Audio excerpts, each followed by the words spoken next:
여러분 안녕하십니까? 네, 모텔 황제입니다. 네, 이번 시간은요, 부동산 이중 매매를 조심하라. 네, 이 타이틀을 가지고 민법상 법률 내용을 가지고 여러분들께 브리핑해드리는 시간을 갖도록 하겠습니다. 법률에 대한 지식이 전혀 없어도요, 네, 모텔 황제 강의를 들으시면 100% 이해할 수 있게끔 모텔 황제가 자세하게 브리핑 해드리겠습니다. 이 시간을 통해서 향후에 여러분들이 부동산 이중매매를 당하지 않도록 여러분들이 꼭 주의하시는데 많은 도움이 되셨으면 하는 바람으로 이번 강의를 마련했습니다. 부동산 이중매매는 곧 모텔이나 호텔의 이중매매와 똑같은 법률 해석이 되겠죠. 그래서 부동산 이중매매를 가지고 모텔 이중매매를 한번 적용을 똑같이 해보겠습니다. 법률 내용은 똑같습니다. 모텔도 부동산이니까는요. 그래서 이제 부동산 이중매매의 정의에 대해서 한번 살펴보면은 여러분, 동일한 부동산에 관하여 A 모텔에 관하여 A 모텔이 하나 있습니다. A 모텔 하나에 관하여 둘 이상의 매수인, 갑이 매도인이고요. 갑이 매도인입니다. 매도인이고요. 을이 제1 매수인, 그리고 병이 제2 매수인, 제2 매수인이죠. 제2 매수인, 이렇게 둘 이상의 매수인에게 이중으로 매매 계약을 체결하는 것이죠. 매도인이 이중으로 이렇게 매매 계약을 체결하는 것으로 민법이 물권 변동에 관한 형식주의가 뭘까요? 형식주의. 물권 변동을 형식주의를 취함으로, 형식주의는 바로 등기죠. 등기. 등기를 취함으로 가능한 상태를 말한다. 이렇게 부동산 이중매매를 정의하고 있습니다. 그렇다면은 우리가 여러분들이 결론부터 말씀드리면요, 너무 무겁게 여러분들이 강의를 듣지 않으셔도 되겠습니다. 왜냐하면 실무에서 보시면은요, 여러분들 모텔이 이중매매를 당해서 제1 매수인이 사기를 당했다는 사례는 아직은 제가 모텔을 중개하면서 제 주변에서 그런 말을 들어본 적이 한 번도 없습니다. 왜냐하면은 모텔 같은 경우는요, 대출금을 우리가 많이 융자에 대한 레버리지 효과를 안고 모텔을 매수하는 경우가 많지 않습니까? 그래서 보통 일반적인 계약은 계약금, 계약 체결하시고 중도금, 그 다음에 잔금 이렇게 3단계로 형성되어 있는데요. 모텔 같은 경우는 호텔이나 모텔은 중도금이 거의 없습니다. 거의 없어요. 현재까지 매매 계약을 체결하면서 중도금을 지급한 경우는 저도 한 번도 없었습니다. 제 개인적으로도요. 왜냐면은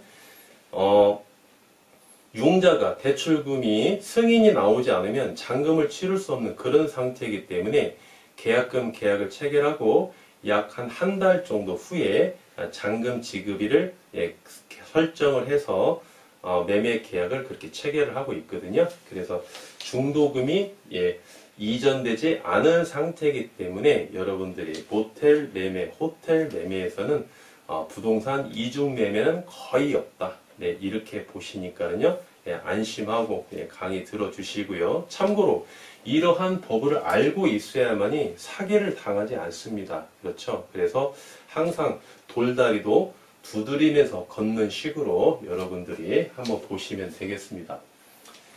매도인이요, 제1 매수인에게 계약금 계약을 체결하고요. 계약금 계약을 체결하고 중도금을 받았습니다.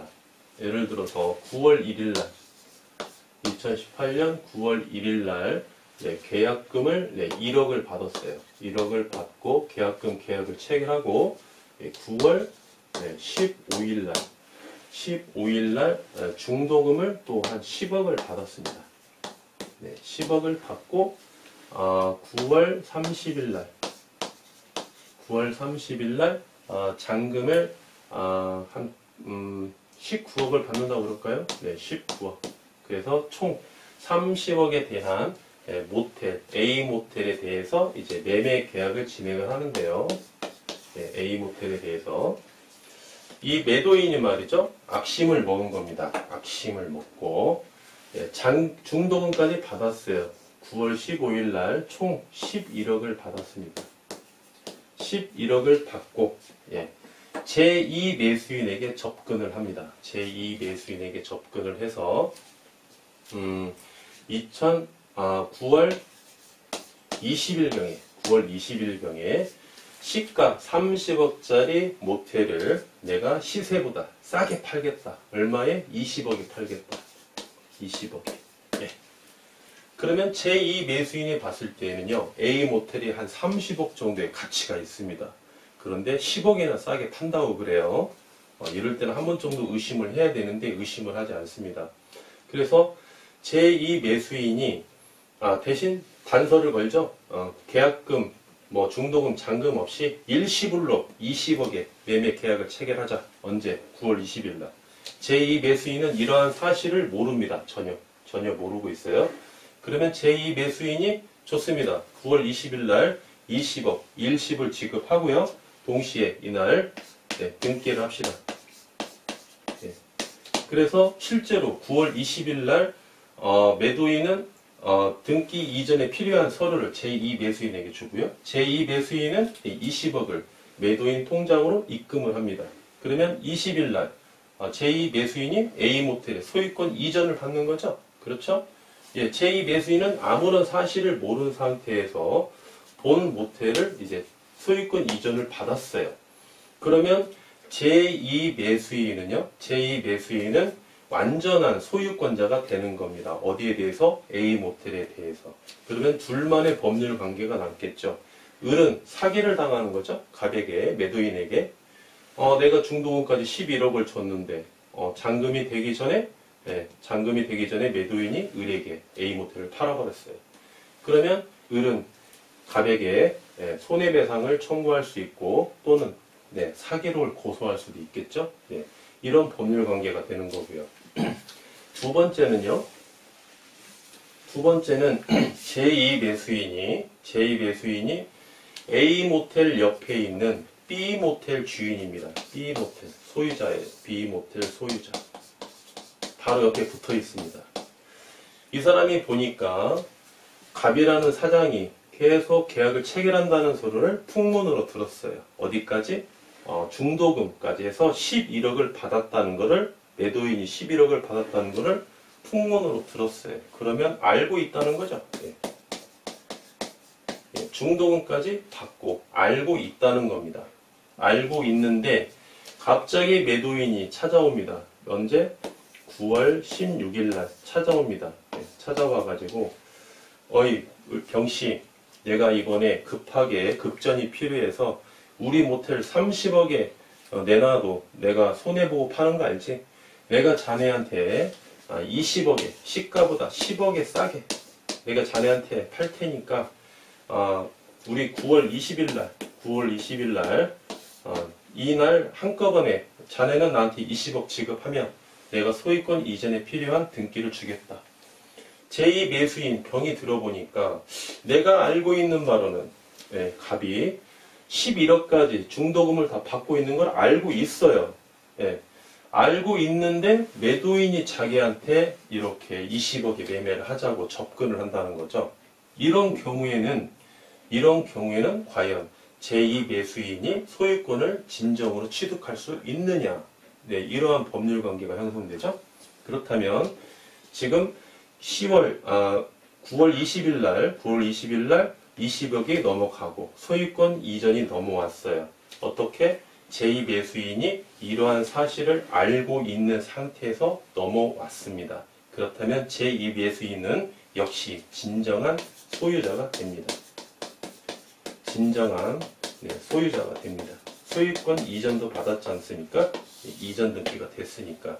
그러한 사실을 알고 있음에도 불구하고 진정한 소유자가 됩니다. 그러면 역시 을은 갑에게 사기를 고소할 수 있고요. 손해배상을 또 청구할 수 있겠죠. 이러한 법률관계 지금 두 번째까지 나왔습니다.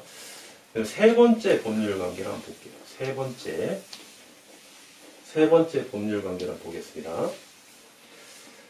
두 번째로 이제 이어지는 건데요. 예. 9월 이제 16일 날 매도인이 이제 갑이제 병에게 전화를 합니다. 병아, 내가 이렇게 중도금까지 받았는데 내가 술 한잔 살게. 오늘 비도 오고 촉촉히 오늘 한번 젖어보자. 그러니까 병이 좋다. 그럼 만나자. 그래가지고 갑 모텔 소유자 갑과 A 모텔 소유자 갑과 을 모텔 소유자 병이 둘이 만나서 이제 포장마차에서 9월 16일 날 소주를 한 잔 먹습니다. 이제 소주를 한 잔 먹고요. 2차로 이제 호프집 한번 가야죠. 네, 생맥주를 또 한 잔 먹습니다. 하면서 거품 8대2 죽인다 그러면서 막 먹습니다. 3차로 단란주점을 갑니다. 단란주점 가요. 단란주점을 왜 갑니까? 예, 병이 전국노래자랑 금산 출신자거든요. 예, 그래서 자기가 이제 단란주점에 가서 너는 내 마음을 왜 몰라주니 하면서 그 병의 갑에게 접근을 합니다. 접근을 하면서 그랬더니 역시나 갑도 호응을 합니다. 내 인생의 동반자 병아, 나는 너 없이는 못 살아. 그러면서 서로 분위기가 좋습니다. 그러는 와중에 이제 술도 좀 깰 겸 해서 이제 둘이 손잡고 이제 마지막으로 이제 찜질방을 갑니다. 찜질방에 가서 둘이 빤스만 입고 이제 사우나를 합니다. 사우나를 하는데 이 병은요, 갑이 11억을 다 받은 사실을 알고 있어요. 이 사실을 알고 있어요. 그러니까 알고 있으면서 병이 그럽니다. 내가 A 모텔을 옛날부터 내가 갖고 싶었는데 이번 기회에 나한테 한번 팔아라. 그러니까 갑이 그러죠. 내가 중도금 11억까지 받았는데 내가 너에게 어떻게 팔겠느냐. 그러니까 병이 그렇습니다. 내가 30억은 못 주고 내가 20억을 너에게 줄 테니까 20억을 줄 테니까 네 잔금날이 며칠이지? 9월 30일. 그러면 잔금 이전에 며칠날? 내일 모레 만나자. 며칠날? 9월 18일날. 9월 18일날 등기소 앞에서 만나자. 법원 등기소 앞에서. 그러면 내가 너한테 현금 20억 줄 테니까 너는 나한테 소유권 이전의 등기에 필요한 서류를 달라. 그럼 내가 너한테 20억을 주겠다 이럽니다. 가만히 들어보니까 찜질방에서 빤스만 입고 사우나를 하다 보니까 가만히 들어보니까 매도인이 이렇게 하면은 내가 11억 받고 여기에서 이제 30억인데요. 가정을 하면 여기에서 이제 31억을 받죠. 11억 받고 여기 20억 받으면 31억을 1억을 더 버는 거예요. 예를 들면 그러니까 혹한단 말입니다. 그래서 그렇게 해서 실제로 9월 18일 날 만나서 20억을 건네주고 매도인이 제2 매수인 병에게 A 모텔을 이전을 합니다. 이런 경우에는요, 제2 매수인이 제1 매수인과 갑과의 관계를 알고 있지 않습니까? 알고 있으면서 나에게 팔아라. 어떻게? 잔금 전에 적극적으로 이렇게 가담을 한 거죠. 적극적으로 가담을 한다든지, 적극적으로 유인을 한다든지, 적극적으로 뭐 설득을 한다든지, 우리끼리 짜고 한번 해보자 이런 식으로 이렇게 해서 깊이 있게 관여를 했다는 겁니다. 이럴 때 과연 제2 매수인인 병은 A 모텔을 진정한 소유권자가 되느냐라고 법률 관계가 보일 수 있겠죠. 이럴 경우에는요, 이거는 무효입니다. 무효. 이런 경우에는 알고까지 한 경우는 유효합니다. 유효. 그래서 제2 매수인 병은 소유권을 취득할 수 있지만 이렇게 적극적으로 가담하고 짜고 매도인과 짜고 이런 경우에는 등기 이전을 했어도 이거는 무효입니다. 무효이기 때문에 이 소유권 이전 등기가 됐더라도 이건 무효니까 이 소유권은요, 제1 매수인이 잔금일에 자기가 의무를 다하게 된다면 진정한 소유권자는 제1 매수인이 되는 겁니다, 여러분들. 그렇죠? 예. 그래서 여러분들이 제2 매수인이 어떠한 상태인지를 파악해서 이게 진정한 소유권자가 누구냐, 그리고 유효하냐, 무효하냐, 이제 법률 관계가 이렇게 형성이 되는 건데요. 알고 하는 거는 이거는 병에 과실이 없다라고 법원의 판례의 입장입니다. 그렇지만 알면서도 적극적으로 가담한 경우에는 이거는 악의가 있다. 이거는 악의가 있다. 그래서 갑과 을은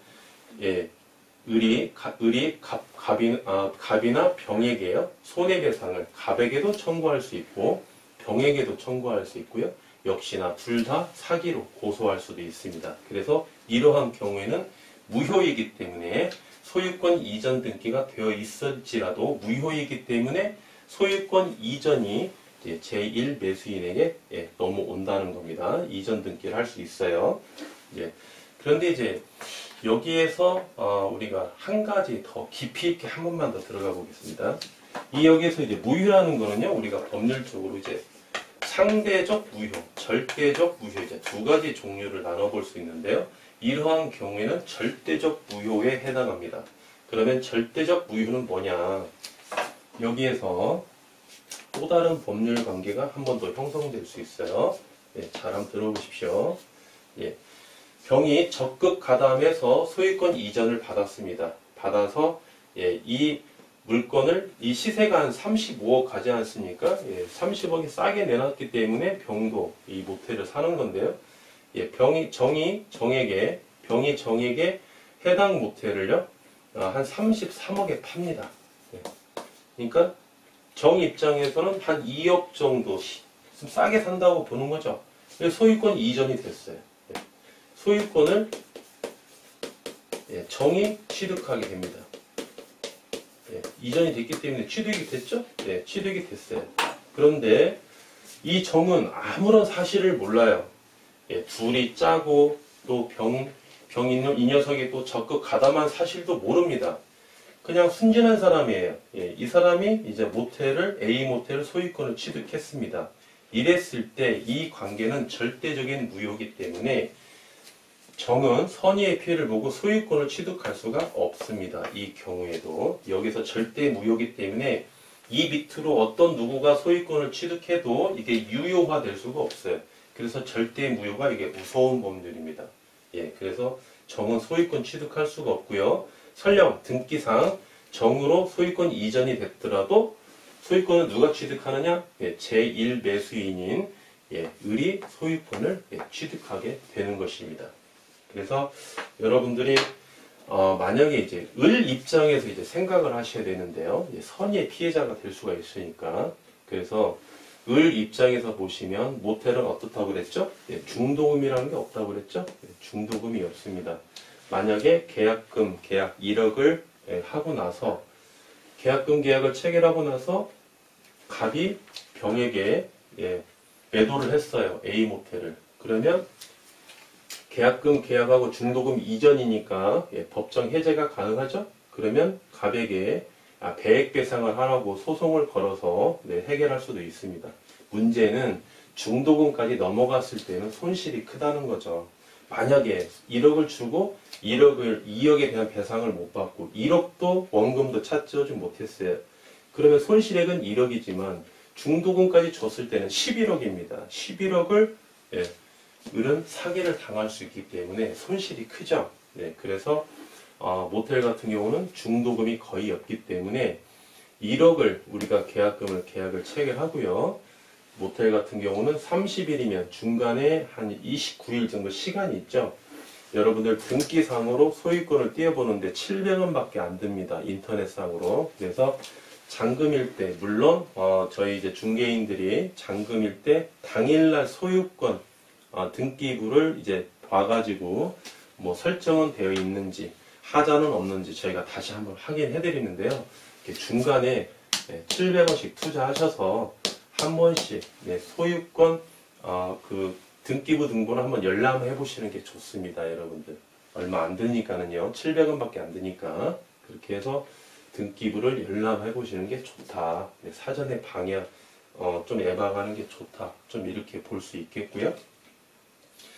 또 이제 모텔 같은 경우는 또 좋은 게 뭐냐면 이 중도금이 없다고 말씀드렸지 않습니까? 예, 대출금에 대한 승인이 나와야 잔금 때 그 대출금 나머지 자기 자본을 잔금으로 치르고 이제 소유권 이전을 받기 때문에 보통 중도금을 주지 않는 상태에서는 이런 사기를 당할 염려가 없다. 이중매매를 당할 염려는 없다. 모텔이나 호텔은 그렇습니다. 만약에 매도인이 중도금을 끝까지 요구하는 경우가 있습니다. 중도금을 끝까지 요구하는 경우, 만약에 을이 중도금을 주는 것을 동의를 한다. 동의를 하고 싶을 때는요, 에스크로징이라는 제도가 있습니다.